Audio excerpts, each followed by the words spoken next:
Hello everyone, welcome to competition career point. आज हम लोग स्वाधीनता संघर्ष के समय राष्ट्रभाषा के रूप में हिंदी का विकास से संबंधित महत्वपूर्ण प्रश्न देखने वाले हैं और साथ में थ्योरी पार्ट भी देखेंगे कि क्या क्या आपको थ्योरी पढ़ने हैं। तो हम लोग शुरुआत करते हैं यहाँ पर फर्स्ट नंबर की ओर। किस नेता की मान्यता थी कि हिंदी ही एकमात्र हमारी राष्ट्रभाषा हो सकती है? तो ये जो कथन है ये महात्मा गांधी का कथन है। 2 नंबर है 1924 ईस्वी के कांग्रेस अधिवेशन में हिंदी के प्रचार कार्य को कांग्रेस के कार्यक्रमों के लिए शामिल किया गया। यह अधिवेशन कहाँ हुआ था? यह अधिवेशन बेलगांव यानी कर्नाटक में हुआ था, यानी कि कर्नाटक के बेलगांव में हुआ था। 3 नंबर बहुत इंपॉर्टेंट है। हिंदी साहित्य सम्मेलन की स्थापना किसके प्रयत्नों से हुई है? तो यहां से राइट आंसर हो जाएगा पुरुषोत्तम दास टंडन जी। अब देखिए इसके बारे में और एक्स्ट्रा फैक्ट डाल लीजिए कि क्या क्या इंपॉर्टेंट प्रश्न बन सकते हैं। हिंदी साहित्य सम्मेलन के इसका स्थापना 1910 में हुआ था। इसका मुख्यालय जो है प्रयाग में है। अब इसके प्रथम सभापति जो थे मदन मोहन मालवीय। ये यहाँ से आपको ये जो 3-4 प्रश्न जो है बिल्कुल याद करके चले जाना है एग्जाम में। 4th नंबर है हिंदी साहित्य सम्मेलन प्रयाग का स्थापना 1910, अभी बता चुके हैं। नेक्स्ट देखिए,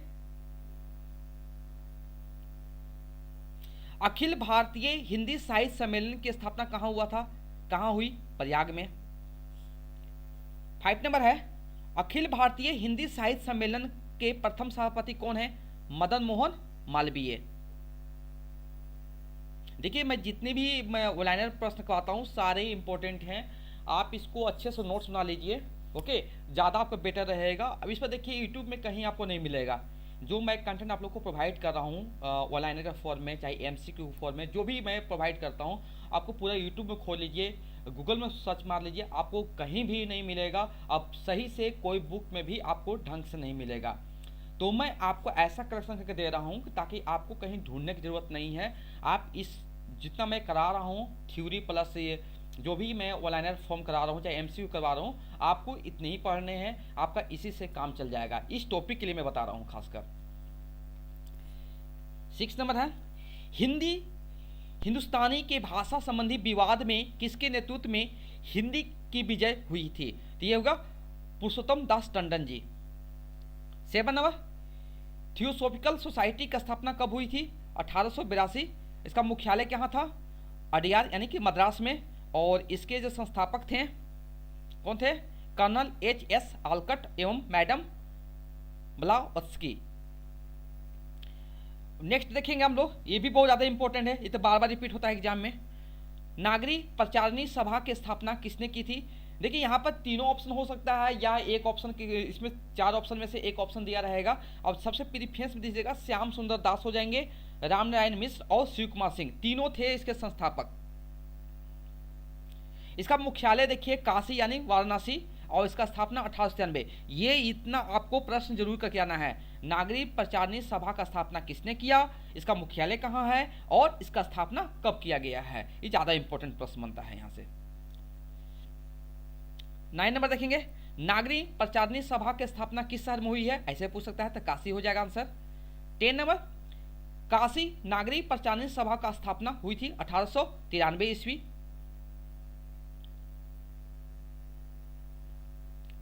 11 नंबर विश्व भारती की स्थापना किसने की? तो इसका राइट आंसर जो हो जाएगा रविंद्रनाथ टैगोर जी हो जाएंगे।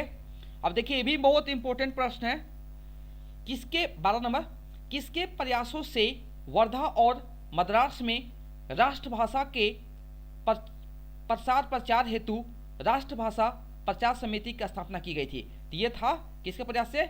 महात्मा गांधी।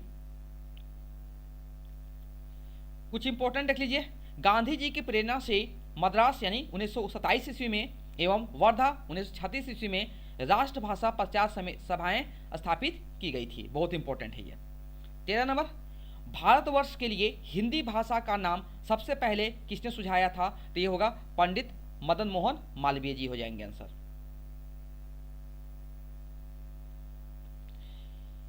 किनके सतत प्रयासों से संयुक्त प्रांत की कचहरी की भाषा के रूप में हिंदी को उर्दू के समान अधिकार मिला? ये था किनका? पंडित मदन मोहन मालवीय का प्रयास से। 15 नंबर, राष्ट्रभाषा प्रचार समिति की स्थापना कब हुई थी और इसका मुख्यालय कहाँ है? तो ये 1936 ईस्वी में, और ये बहुत इंपॉर्टेंट प्रश्न है। 1936 और कहाँ पर? वर्धा में। दक्षिण भारत हिंदी प्रचार सभा का मुख्यालय कहाँ स्थित है? चेन्नई यानी मद्रास। स्थापना कब किया गया था? 1927 ईस्वी में। और इसके साथ देखिए, दक्षिण भारत हिंदी प्रचार सभा का पूर्व नाम था हिंदी साहित्य सम्मेलन। दक्षिण भारत हिंदी प्रचार सभा का पूर्ण नाम हिंदी साहित्य सम्मेलन। 17 नंबर, जिस भाषा में तुलसीदास जैसे कवि ने कविता की हो वह अत्यंत पवित्र है और उसके सामने कोई भाषा ठहर नहीं सकती। यह किसका कथन है? ये भी कथन जो है महात्मा गांधी का। जितनी भी महात्मा गांधी से कथन है या जो भी वो इसके मैंने प्रचार प्रसार में काम किए हैं, सारे आप उसको इंपॉर्टेंट फैक्ट याद रखिएगा। 18 नंबर, हिंदी अहिंदी लोगों के लिए ठीक उतनी ही विदेशी है जितनी कि हिंदी समर्थकों के लिए अंग्रेजी। यह कथन किसका है? सी राजगोपालचारी का। 19 नंबर, किसका कथन है कि कोई भी देश तब तक उन्नति नहीं कर सकता जब तक कि इसका कोई एक राष्ट्रभाषा ना हो? महात्मा गांधी। 20 नंबर है, हिंदी के प्रचार प्रसार का कार्य महाराष्ट्र में किसने किया था? तो बहुत सारे थे, उसमें फेमस भी थे, महादेव गोविंद रानडे जी हो जाएंगे। 21 नंबर, अदालतों में हिंदी भाषा के प्रवेश का श्रेय किसे जाता है? तो ये पंडित मदन मोहन मालवीय जी को।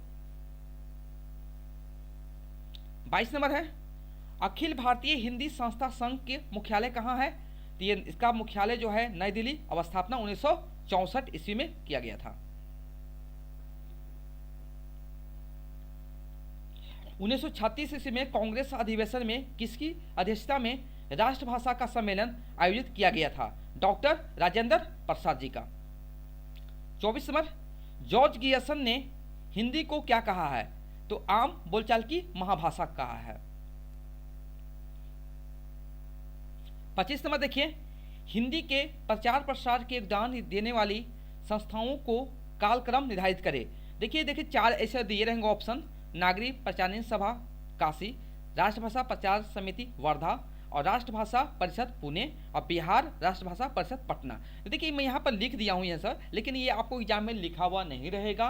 तो यहाँ से आप पता कर सकते हैं कि इसका स्थापना कब किया गया था? 1893। राष्ट्रभाषा प्रचार समिति का 1936 में, राष्ट्रभाषा परिषद का 1937 में, और बिहार राष्ट्रभाषा परिषद का 1951 में। तो आप ऐसे पूरा याद कर रखे हुए रहेंगे। लास्ट में थ्योरी में दे दूंगा कि सारे आप जो एक जगह कलेक्शन कर लीजिए, आपको पढ़ने में सुविधा होगा, याद कीजिए तो एक भी मार्क्स नहीं कटेगा यहाँ से। इस टॉपिक से हो सकता है कि मैक्सिमम 2 मार्क्स दो प्रश्न पूछे, या एक भी हो सकता है। तो ऑप्शन नंबर ये सही हो जाएगा इस में। 26 नंबर है, हिंदी साहित्य सम्मेलन द्वारा कौन सी उपाधि दी जाती है? तो इसका आंसर हो जाएगा हिंदी साहित्य रत्न हो जाएगा आंसर।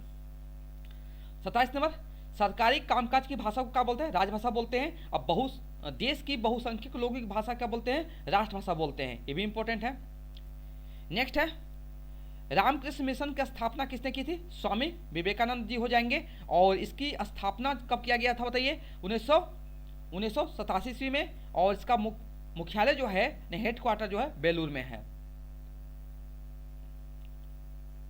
29 नंबर देखें, कालक्रम निर्धारित करें। यहाँ भी 4 ऑप्शन हिसाब से दिए हुए, देखिए यहाँ पर इस हिसाब से ब्रह्म समाज, प्रार्थना समाज, आर्य समाज और थियोसॉफिकल समाज। तो इस टाइप के 4 ऑप्शन आपको दिए हैं। तो आपको काल कर्मानुसार निर्धारित करना है। जो पहले हुआ पहले से जाइए, बाद में जो आया बाद में कीजिए। देखिए तो ब्रह्म समाज, फिर प्रार्थना समाज, आर्य समाज और थियोसॉफिकल समाज हो जाएगा। तो आप ऑप्शन ए हो जाएगा।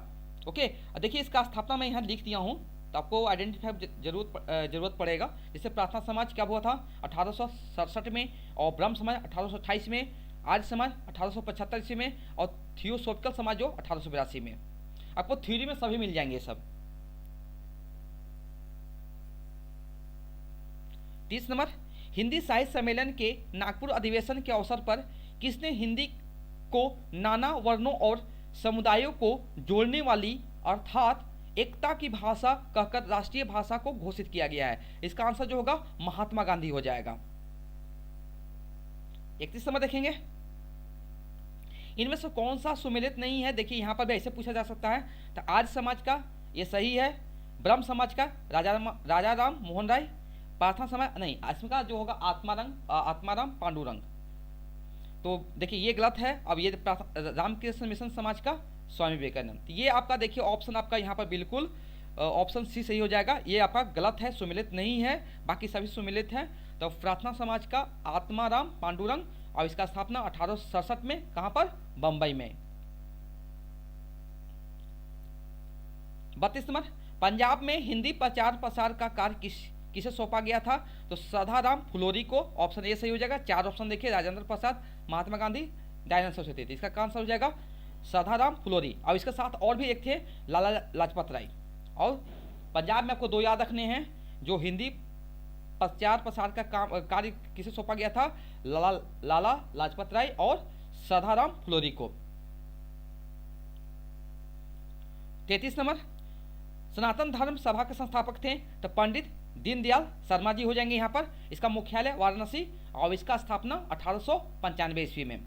34 नंबर, रामकृष्ण मिशन से प्रकाशित होने वाली पुस्तकें किस भाषा में छपती थी? तो ये इसका आंसर जो हो जाएगा हिंदी भाषा में छपती थी। 35 नंबर है, स्वभाषा स्वदेशी तथा स्वधर्म का आंदोलन किसने चलाया था? तो ये हो जाएगा आपका स्वामी दयानंद सरस्वती जी हो जाएंगे। 36 नंबर, एक कथन से संबंधित है, इस समग्र देश की एकता के लिए हिंदी अनिवार्य है। किसने कहा था? ये जो कथन था राजा राम मोहन राय जी का था। 37 नंबर, हिंदी के द्वारा सारे भारत को एक सूत्र में पिरोया जा सकता है। किसने कहा था? तो ये जो कथन है स्वामी दयानंद सरस्वती जी का है। 38 नंबर, बंबई हिंदी विद्यापीठ बंबई की स्थापना कब हुई थी? 1938 ईस्वी में। अब मुख्यालय क्या है? बंबई ही है, नाम सही है बंबई, तो बंबई हो जाएगा आंसर। 39 नंबर, महाराष्ट्र में हिंदी के प्रचार प्रसार का कार्य किसे सौंपा गया था? देखिए तो इसमें बाल गंगाधर तिलक ऑप्शन है, NC केलकर है, डॉक्टर भंडाकर है, और ये सभी। तो यहाँ पर सभी हो जाएंगे, ऑप्शन डी सही हो जाएंगे। 40 नंबर, मैं हिंदी का और हिंदी मेरी है, किसका कथन है? ये जो होगा पुरुषोत्तम दास टंडन जी का है, और इसका उपनाम भी याद रखिएगा, हिंदी का प्रहरी बोला जाता है इनको। 41 नंबर, हिंदी किसी एक प्रदेश की भाषा नहीं बल्कि देश में सर्वत्र बोली जाने वाली भाषा है। किसका कथन है? ये विलियम कैरी का। कब? 1816 में लिखे थे, ये बात बताए थे। और ये जो अंग्रेजों का जो योगदान था हिंदी के प्रचार प्रसार में, तो उन्हीं में एक आते हैं विलियम कैरी आते हैं, जैसे जॉर्ज गियसन हो जाएंगे, विलियम कैरी हो जाएंगे, मैटकॉफ हो जाएंगे, ये सब सारे अभी आएंगे आपको। अब देखिए आपको टॉपिक में पढ़ने क्या क्या है। स्वतंत्रता संग्राम के दौरान हिंदी राष्ट्रभाषा के रूप में विकास। देखिए आपको पढ़ने अंग्रेजों का क्या योगदान था, धर्म और समाज सुधारकों का योगदान क्या था, और थर्ड में पढ़ेंगे कांग्रेस नेताओं का योगदान। देखिए डिटेल्स में पढ़ने हैं आप लोगों को, क्या कि देखिए मैं यहाँ पर जो इंपॉर्टेंट है मैं इसी कहा था, शायद इससे जो थ्योरी भी पढ़िएगा तो उससे आपको प्रश्न बन सकते हैं, तो उस थ्योरी को भी आपको याद रखने हैं कि कथन से सबसे ज़्यादा कथन है, कथन याद रखिए। देखिए 43 नंबर, यद्यपि मैं उन लोगों में से हूँ जो चाहते हैं, जिनका विचार है कि हिंदी ही भारत की राष्ट्रभाषा हो सकती है। किसका कथन है? ये जो कथन है बाल गंगाधर तिलक जी का है। 44 नंबर देखिए, दक्षिण भारत में हिंदी के प्रचार प्रसार का कार्य किसे सौंपा गया था? तो ये जो सौंपा गया था सी राजगोपालचारी का ऑप्शन है। तो ऐसे ऑप्शन महात्मा गांधी, सदाराम फुलोरी, राजेंद्र प्रसाद, तो ये आपका ऑप्शन बी सही हो जाएगा, सी राजगोपालचारी जी हो जाएंगे। आज का अंतिम प्रश्न हम लोग देखेंगे कि कौन कौन से गुण राष्ट्रभाषा के लिए आवश्यक है। तो राष्ट्रभाषा देखिए, राष्ट्रभाषा देश के बहुसंख्यक लोगों की भाषा है, और दूसरा जो गुण है उसका शब्द भंडार विस्तृत एवं समृद्ध हो, और उसका व्याकरण सरल एवं नियमबद्ध हो, उसकी लिपि सुस्पष्ट एवं वैज्ञानिक हो, वह राष्ट्रीय संस्कृति का प्रतिनिधि करती हो, और लास्ट देखिए, वह राष्ट्रीय संस्कृति का प्रतिनिधि करती हो, और वह भाषा राष्ट्रीय एकता को बढ़ावा देती हो। अगर इसका PDF परचेस करना चाहते हैं, साथ में थ्योरी भी रहेगा, तो आप 70045186 पर कांटेक्ट कीजिए। अब देखिए इसके बाद हम थ्योरी बताते हैं, थ्योरी में आपको पढ़ने क्या है। देखिए थ्योरी में पढ़ने क्या है, देखिए आपको बहुत मैंने कलेक्शन अच्छा मैंने क्या ऐसा कर दिया गया है ऑनलाइन कर देकर, आपको पढ़ने क्या किया है, क्या क्या इंपॉर्टेंट है थ्योरी में पढ़ना। देखिए स्वतंत्रता संग्राम के दौरान हिंदी का राष्ट्रभाषा के रूप में विकास, देखिए ये आपको डिटेल से पढ़ने हैं, यहाँ पर देख लीजिएगा, यहाँ पर आपको इसको पूरा डिटेल से पढ़ने होंगे। देखिए हिंदी स्वतंत्रता संग्राम के दौरान 1900 से 1947 ईस्वी तक राष्ट्रभाषा बनी थी। तो इसे एक बार 2 पढ़ लीजिएगा तो आपको माइंड में सेटअप हो जाएगा कम से कम। देख रहे हैं ना। अब देखिए, अब इसको आप देखिए यहाँ पर देखिए सारे आपको मिल जाएंगे अच्छे से। ओके, देखिए अंग्रेजों का योगदान, तो अंग्रेजों का योगदान में देखिए आप लोग क्या क्या पढ़ना, देखिए सब जितना डिटेल से पढ़िएगा तभी आपको क्लियर होगा। जैसे C.T. मेटकाफ, उसके बाद देखिए टॉमस रोबो के बारे में पढ़िए, विलियम कैरी ने क्या कहा हिंदी के बारे में उसके बारे में पढ़िए, H.T.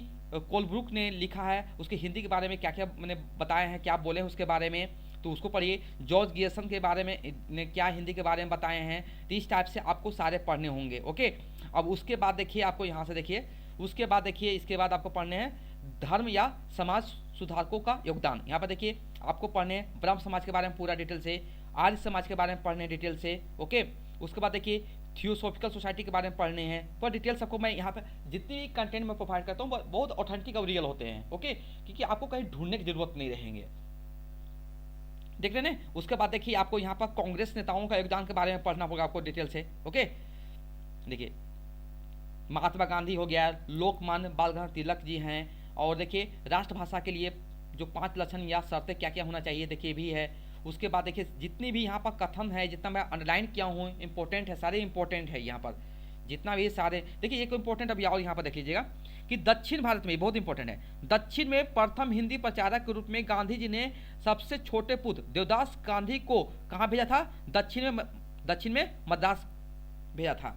इसे बहुत इंपॉर्टेंट इसे याद रखेंगे।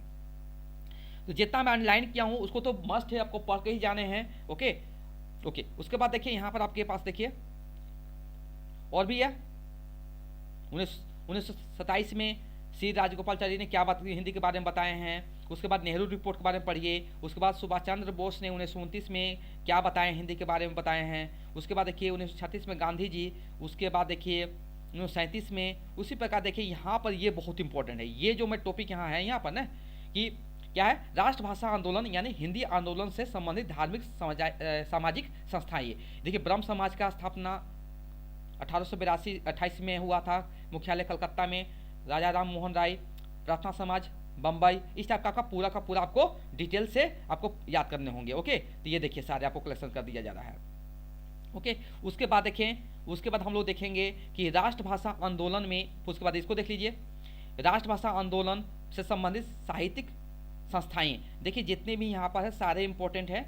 नागरिक प्रचार सभा, हिंदी साहित्य सम्मेलन के बारे में देख लीजिए, गुजरात विद्यापीठ के बारे में, बिहार विद्यापीठ के बारे में, पूरा मैंने डिटेल से आपको एक जगह कलेक्शन कर दिया गया है। आपको कहीं ढूंढने की जरूरत नहीं है, आपको इसी को थ्योरी को पढ़ना है, अब इसी प्रश्न उत्तर को खाली करने हैं। ओके, जैसे कीजिएगा आपका 1 से 2 प्रश्न जो है जो बनेंगे आपका एकदम श्योर शॉर्ट हो जाएंगे। अब देखिए ऐसे टॉपिक देखिए आपको यूट्यूब में कहीं नहीं बताएगा, ना कोई टीचर वहाँ से बताता है। ठीक है, तो इसलिए मैं बोल रहा हूँ कि जितना मैं प्रोवाइड कर रहा हूँ आप उसको पढ़िए। अगर सिलेक्शन लेना है तो इस टॉपिक को वहाँ से पढ़िए, जो छोटा टॉपिक है। जैसे में हिंदी भाषा का विकास हो गया, और पुरानी हिंदी हो गया, अपभ्रंश भाषा हो गया, अवध भाषा हो गया, ये हो जिसे हो गया राजभाषा के रूप में हिंदी के विकास, फिर राष्ट्रभाषा हिंदी के रूप में विकास। ये सब छोटा टॉपिक है, लेकिन आपको यही जो टॉपिक है आपको सिलेक्शन दिलवाएगा। ओके, देखिए यहाँ पर सारे आपको याद रखने पड़ेंगे। देखिए यहाँ पर राष्ट्रभाषा आंदोलन, हिंदी आंदोलन संबंधित व्यक्तित्व देखिए यहाँ पर सारे लिखे हुए हैं। देखिए महाराष्ट्र के देखिए, बंगाल के बारे में है, और उनमें कौन कौन प्रमुख भूमिका निभाए थे प्रचार प्रसार के लिए। फिर देखिए महाराष्ट्र में देखिए जितना मैं इंपॉर्टेंट मैं सारे अंडरलाइन कर दिया हूँ, तो आपको ढूंढने की जरूरत नहीं है। ओके, फिर देखेंगे यहाँ पर पंजाब में देखिए लाला लाजपत राय और सदाराम फुलोरी जी हो जाएंगे। गुजरात में देखिए दयानंद सरस्वती, महात्मा गांधी, वल्लभ भाई पटेल, इस टाइप से सारे कर लीजिए। दक्षिण भारत में देखिए सी राजगोपालचारी, इस टाइप से कर लीजिए, इंपॉर्टेंट है। और देखिए यहाँ से और इम्पोर्टेंट है कि महात्मा गांधी के भाषा संबंधी विचार क्या क्या थे। देखिए तो महात्मा गांधी से जितना भी यहाँ पर है हिंद स्वराज पुस्तक जब 1919 में प्रकाशित हुआ तो उसमें क्या बताए हैं उसके बारे में देखिए सारे आपको नोट कर लीजिए, कलेक्शन कर लीजिए। ओके, तो बहुत इंपॉर्टेंट है, जितना मैं आपको करवा रहा हूँ बहुत ही इंपॉर्टेंट सेशन था ये। देखिए ये पूरा का पूरा आपके लिए आपको इम्पोर्टेंट है जी। आप देख लीजिए आपको कैसे तैयारी करने हैं। अगर इसका आप PDF पसंद करना चाहते हैं तो कॉन्टैक्ट कीजिएगा 7004501486, क्योंकि इस वीडियो को बनाने में मुझे बहुत मेहनत लगी है। तो कुछ आपको कुछ ना कुछ मिनिमम प्राइस पे करने होंगे, तभी आपको ये PDF प्राप्त कर सकेंगे। ओके, अगर कंटेंट अच्छा लगा हो तो कंटेंट को जरूर लाइक कीजिए, हाँ, और हमारे चैनल पर नए हो चैनल जरूर से जरूर सब्सक्राइब कीजिए। Thank you so much for watching my video.